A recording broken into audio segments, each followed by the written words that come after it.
안녕하세요. 책 읽는 시간 15분입니다. 오늘 제가 읽어드릴 책은 더 마블맨이고요. 저자는 밥 배철러, 출판사는 한국경제신문입니다. 이 책은 프롤로그와 3개의 부, 그리고 에필로그로 구성되어 있습니다.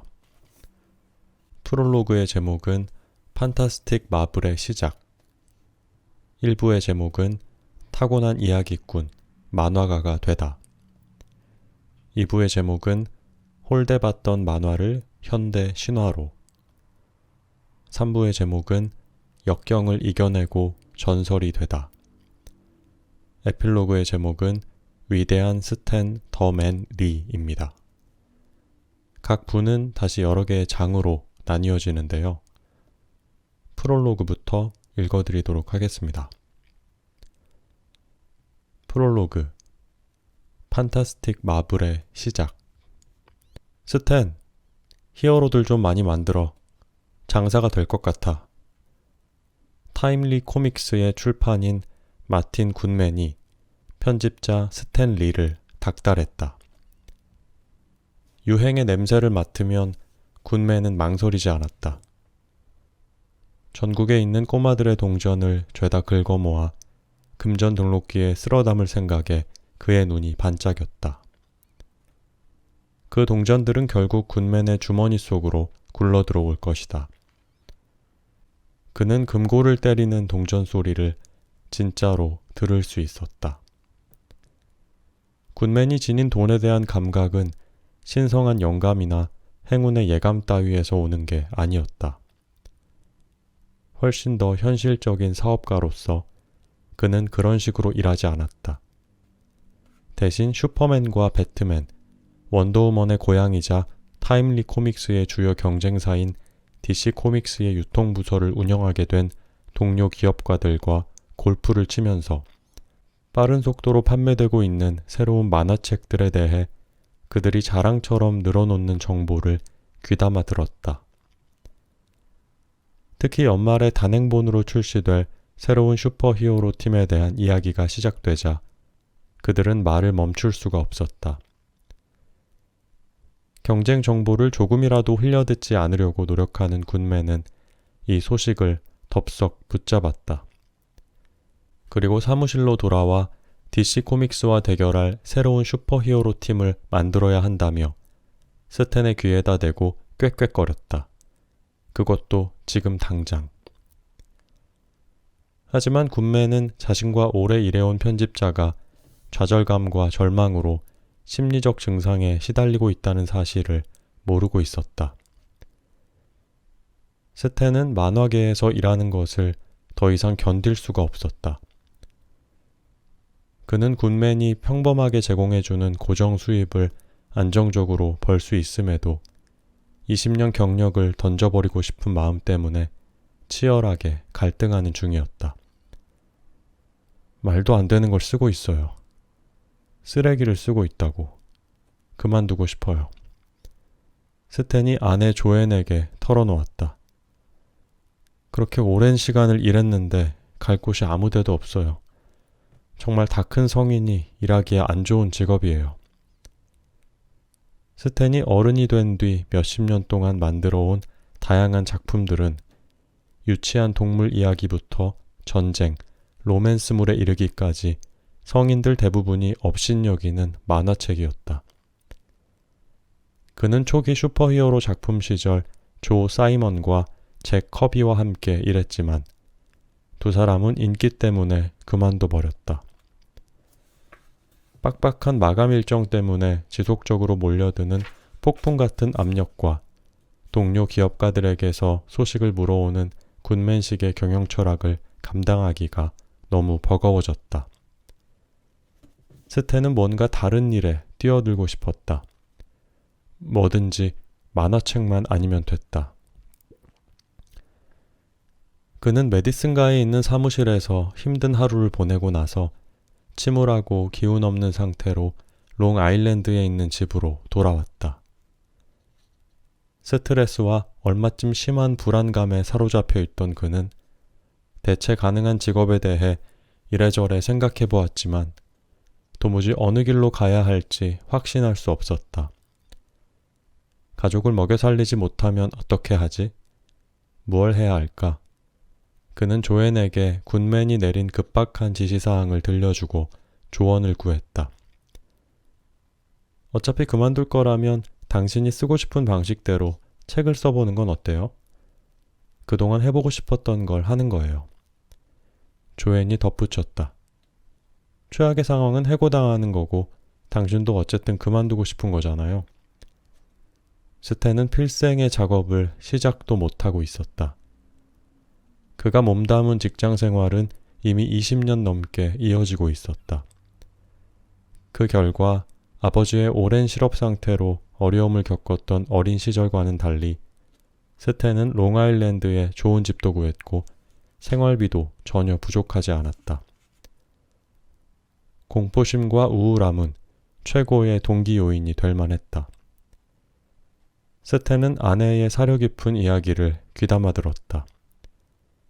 결국 그에게 조앤은 최고의 동료이자 가장 친한 친구였다. 좌절감을 느끼고 포기하기 바로 직전에 그는 멈추었다. 아주 만약에 그가 운에 맡기고 도전을 해본다면 일하기가 더 좋아질 테고 단조로움의 저주에서도 풀려날 수 있을 것이다. 스탠은 그 길밖에 방법이 없음을 깨달았다. 미래에 무슨 일이 벌어질지 알 수 없었고 직장을 떠나면 재정적인 무덤에 파묻힐 수도 있지만 조앤은 스탠에게 필요한 자신감을 얻을 수 있도록 그를 지지하고 이해해 주었다. 스탠은 지푸라기라도 잡는 심정으로 어릴 적 고등학교 졸업생 시절에 오직 안정적인 고정 수익만 바라보고 좋아했던 그 직장에서 마지막 도약을 시도했다. 그렇게 하고자 마음먹은 스탠은 굿맨의 지시를 어느 정도까지는 따르기로 했다. 하지만 굿맨이 DC나 다른 출판사에서 꺼내와 재탕해서 만든 전형적인 캐릭터가 아니라 자신이 직접 창조한 진짜 슈퍼히어로 팀을 만들기로 했다. 스탠의 상사는 이 새로운 팀에 정말 터무니없는 팀명을 제안하기도 했다. 바로 정의로운 리그였다. 스탠은 그 팀명을 DC 작품에서 재미없는 요소들을 뽑아 나열해 놓은 긴 목록 뒤에 하나 더 추가해야겠다고 생각했다. 아니, 스탠의 히어로들은 그보다 더욱 현실적인 캐릭터들이 될 것이었다. 내가 좋아하는 모든 것을 시도해볼 기회였어요. 실제 사람들처럼 행동하는 캐릭터를 만들기 위해서는 상상력을 더 발휘해야 했고 이야기를 현실 세계에 대입해 계속 끌고 가기 위해 해피엔딩 이야기와 그렇지 않은 이야기도 만들어야 했습니다. 스탠은 결과가 어찌 되든 위험 부담을 모두 떠안기로 작정했다. 무슨 일이 벌어지건 간에 그는 자신이 읽고 싶은 이야기를 쓰면 직장 생활에서도 기쁨을 되찾고 팬들의 마음도 사로잡을 수 있을 것이라고 기대했다. 즉시 새로운 팀을 그리기 시작했다. 굿맨에 대해선 잊어버렸어요. 힘차게 시작했지요. 재미있을 것 같았어요. 머릿속으로 모든 멤버들을 상상해 놨기 때문에 너무 쉽게 써졌습니다. 내가 원하던 스타일대로 만들 수 있었어요. 나만의 세계를 창조한 겁니다. 위험을 감수하고 최대한 창의적으로 일할 수 있는 자유를 스스로에게 선사한 스탠은 아무도 상상하지 못한 슈퍼히어로 팀을 탄생시키기 위해 도전했다. 그는 지금이 인생 전부를 걸어야 할 순간임을 깨달았다. 이번만큼은 내가 독자라면 즐겁게 읽겠다 싶은 만화책을 만들고 싶었어요. 조앤이 해준 말이 귓가에 울렸다.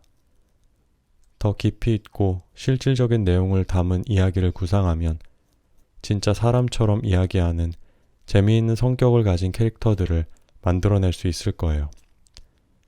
스탠은 그녀의 말을 추진력 삼아 온 힘을 기울였다. 수년에 걸쳐 괴물 범죄물 및 긴장감 넘치는 공상과학 이야기를 대량으로 찍어내면서 그는 자신이 알고 있는 지식을 활용했다.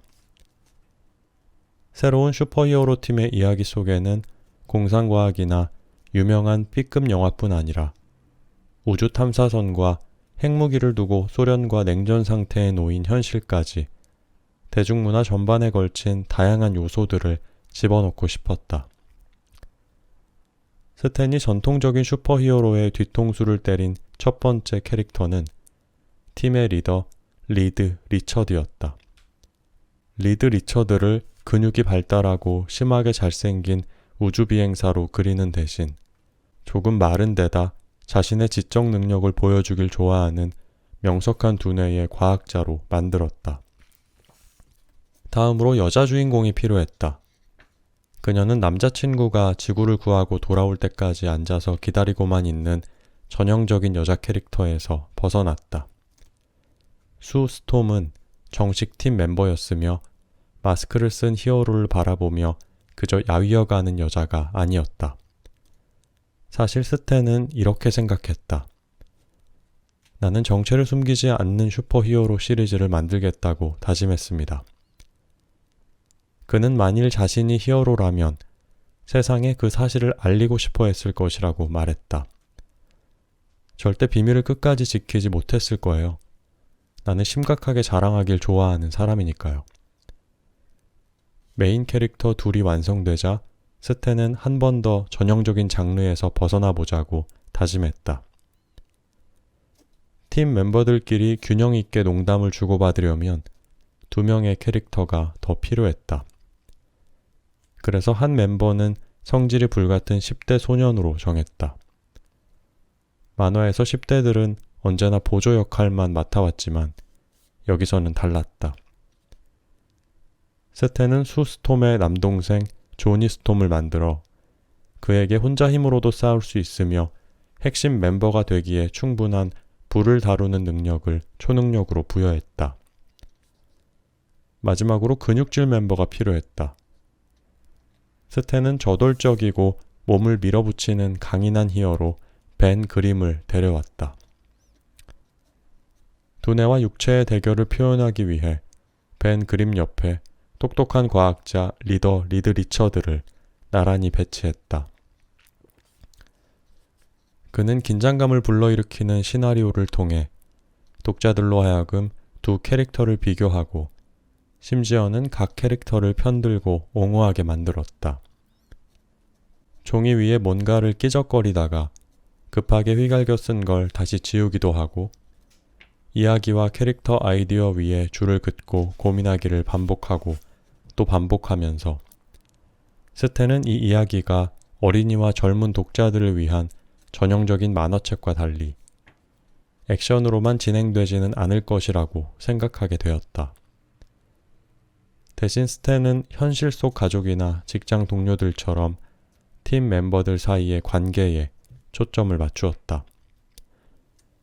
나는 그들을 실제로 살아있고 숨을 쉬는 인간들이라고 생각하고 싶었고 히어로들이 만들어가는 개인적인 관계들이 독자들의 그리고 나의 흥미를 불러일으킬 거라고 보았습니다. 그는 나이 많은 관객들도 겨냥하면서 만일 사람들이 슈퍼히어로들을 인간으로 이해해준다면 그들도 만화책을 즐길 수 있을 것이라고 믿었다.